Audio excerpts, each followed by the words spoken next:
Fé e obras. Capítulo 18. O homem pode ser tão puro em sua esfera como Deus na dele. Parte do artigo, a si mesmo se purifica, em The Signs of the Times, 20 de junho de 1895.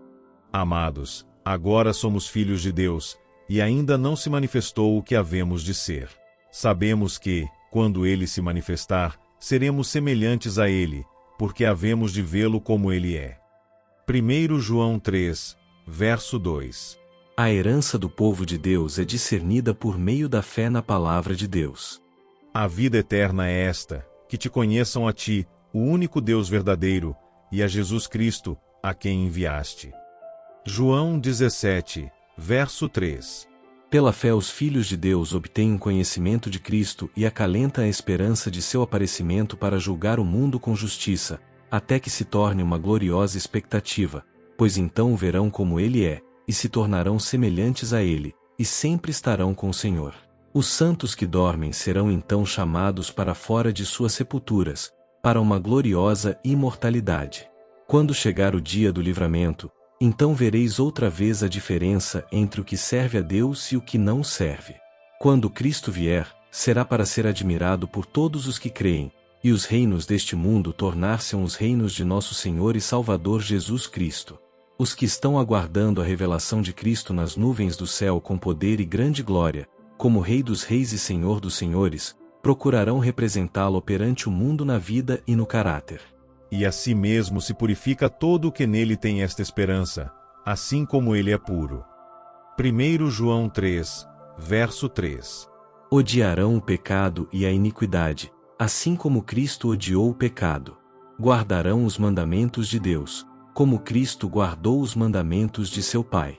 Compreenderão que não basta aquecer nas doutrinas da verdade, mas a verdade tem de ser aplicada ao coração e praticada na vida, a fim de que os seguidores de Cristo possam ser um com ele e os homens sejam tão puros em sua esfera como Deus na dele. Não só ouvintes, mas praticantes.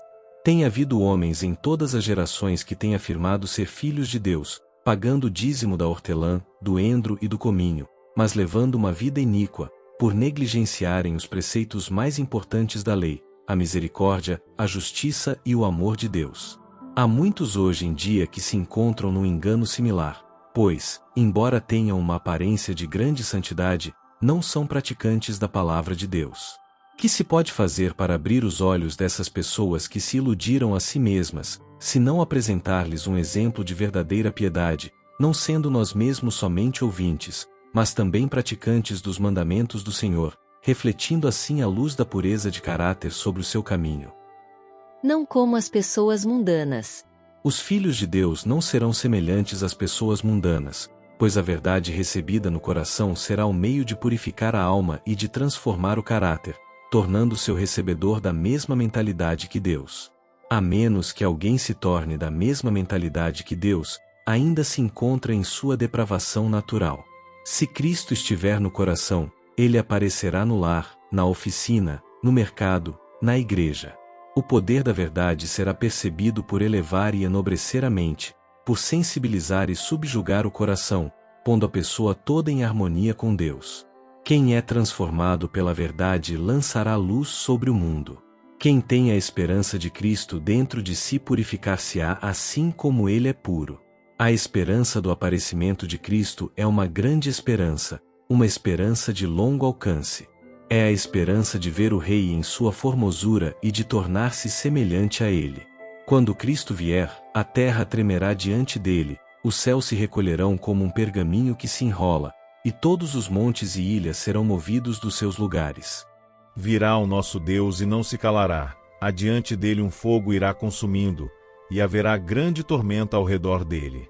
Do alto, chamará os céus e a terra, para julgar o seu povo.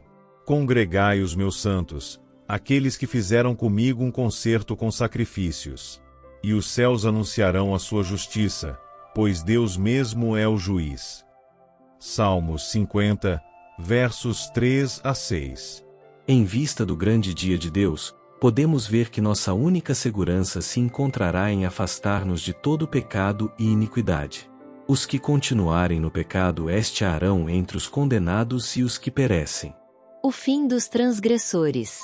João viu o fim dos que escolhem o caminho da transgressão. Os reis da terra, e os grandes, e os ricos, e os tribunos, e os poderosos, e todo servo, e todo livre se esconderam nas cavernas e nas rochas das montanhas e diziam aos montes e aos rochedos: Caí sobre nós e escondei-nos do rosto daquele que está sentado sobre o trono e da ira do Cordeiro, porque é vindo o grande dia da sua ira, e quem poderá subsistir? Apocalipse 6, versos 15 a 17. Terrível condenação está reservada ao pecador, e, portanto, é necessário que saibamos o que é pecado, para que possamos livrar-nos de seu poder. João diz: Todo aquele que pratica o pecado também transgride a lei, porque o pecado é a transgressão da lei. 1 João 3, verso 4. Temos aqui a verdadeira definição do pecado: ele é a transgressão da lei. Quantas vezes o pecador é incentivado a abandonar os seus pecados e a ir a Jesus? Será, porém, que o mensageiro que quis conduzi-lo a Cristo indicou claramente o caminho. Apontou ele claramente para o fato de que o pecado é a transgressão da lei e que o pecador precisa arrepender-se e abandonar a transgressão dos mandamentos de Deus? Deus não podia alterar um jota ou um tio de sua santa lei para alcançar o homem em sua condição decaída, pois isso redundaria em descrédito da sabedoria de Deus em fazer uma lei pela qual governasse o céu e a terra. Mas Deus podia dar seu Filho unigênito para tornar-se o substituto e penhor do homem, para sofrer a penalidade merecida pelo transgressor e para comunicar sua perfeita justiça à pessoa arrependida. Cristo tornou-se o sacrifício sem pecado por uma raça culpada, fazendo dos homens prisioneiros de esperança, para que pelo arrependimento para com Deus por haverem transgredido sua santa lei, e pela fé em Cristo como seu substituto, penhor e justiça, pudessem ser reconduzidos à lealdade a Deus e à obediência à sua santa lei. A justiça de Cristo possibilita a obediência. Ao pecador era impossível observar a lei de Deus, a qual é santa, justa e boa, mas essa impossibilidade foi removida pela comunicação da justiça de Cristo à pessoa arrependida e crente. A vida e a morte de Cristo em favor do homem pecaminoso tinham por finalidade restaurar o pecador à aprovação de Deus, comunicando-lhe a justiça que satisfizesse as reivindicações da lei e encontrasse aceitação da parte do Pai. Sempre foi, porém, o propósito de Satanás invalidar a lei de Deus e deturpar o verdadeiro significado do plano da salvação. Consequentemente, ele originou a falsidade de que o sacrifício de Cristo na cruz do Calvário tinha por finalidade livrar os homens da obrigação de guardar os mandamentos de Deus. Ele tem impingido ao mundo o engano de que Deus aboliu sua Constituição, lançou fora seu padrão moral e invalidou sua santa e perfeita lei. Caso houvesse feito isso, quão terrível teria sido o custo para o céu. Em vez de proclamar a abolição da lei, a cruz do Calvário proclama retumbantemente o seu caráter imutável e eterno. Se a lei pudesse ser abolida e mantido o governo do céu e da terra e dos incontáveis mundos de Deus, Cristo não precisava ter morrido. A morte de Cristo destinava-se a resolver para sempre a questão da validade da lei de Jeová. Tendo sofrido toda a penalidade por um mundo culpado, Jesus tornou-se o mediador entre Deus e o homem, para restaurar a pessoa arrependida ao favor de Deus, concedendo-lhe graça para guardar a lei do Altíssimo. Cristo não veio destruir a lei ou os profetas, mas cumpri-los ao pé da letra. A expiação do Calvário vindicou a lei de Deus como santa, justa e verdadeira, não somente diante do mundo caído, mas também diante do céu e perante os mundos que não caíram. Cristo veio engrandecer a lei e torná-la honrosa.